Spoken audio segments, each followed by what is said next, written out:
One of the hostages that I spent time with, I asked him,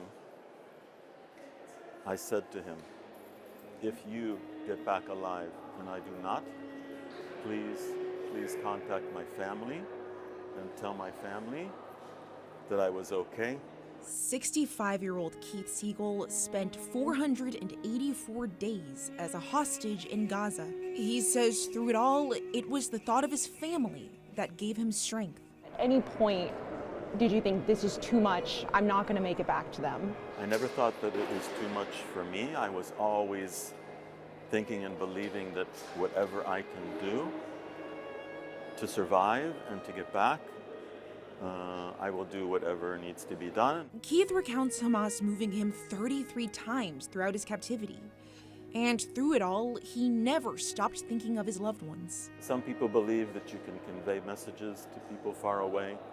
I really try to do that every day, many times a day, to all of my family and all of my friends, reassuring them that I'm okay and that I'll be back and not to worry.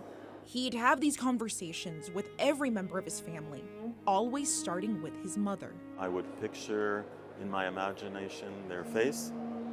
I would wait until I was able to get a clear picture of them, to see them, to actually see their face, and I would say this to them.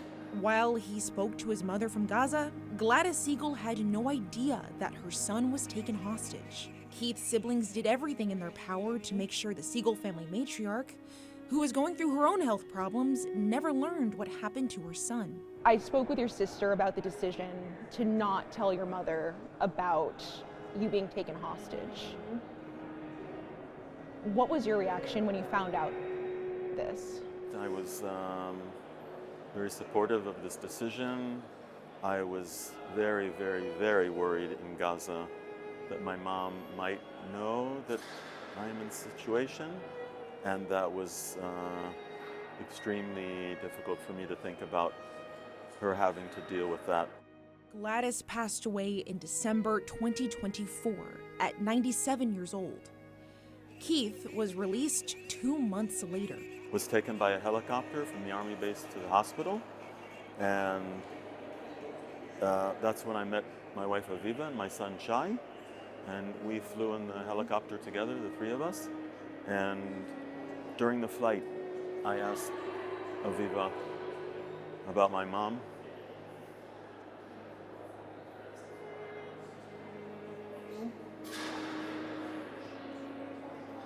I just saw the expression on her face. I knew that my mom was no longer with us.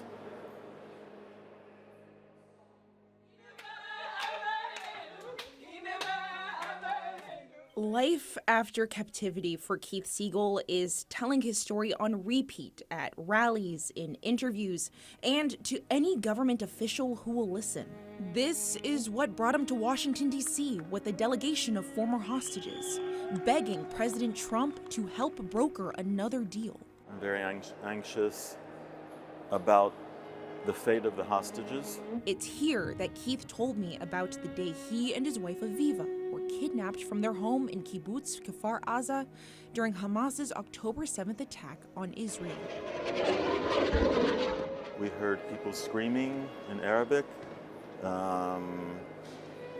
and then around 15 Hamas terrorists broke into our house, and they shot with their guns into the room that we were trying to protect ourselves in. Keith says they were forced into his car, then driven over the border into Gaza. They stayed together until Hamas released Aviva during a brief ceasefire with Israel in November 2023. Saw the mobs that were very hostile and violent and beating on the Red Cross vehicle. I was worried about Aviva. I wasn't sure whether she would be safe getting out. I had no way of knowing whether she arrived in Israel or if she was okay.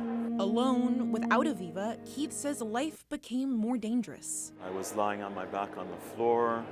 One day, it came up to me, started screaming at me, spat on me, kicked me. Keith says despite everything he endured, he considers himself lucky. I am a very lucky man. We're a very lucky family. I was released. I'm back home in one piece. I need to do whatever I can do to get the rest of the hostages back. Your wife was released during a hostage deal, during a ceasefire. You were released during a hostage deal. In the time since then, seeing that ceasefire break and seeing where we are now, what has been your reaction to that? The hostages need to be brought back through a hostage deal. They cannot be brought home any other way. Amalia Roy, CBS 17 News.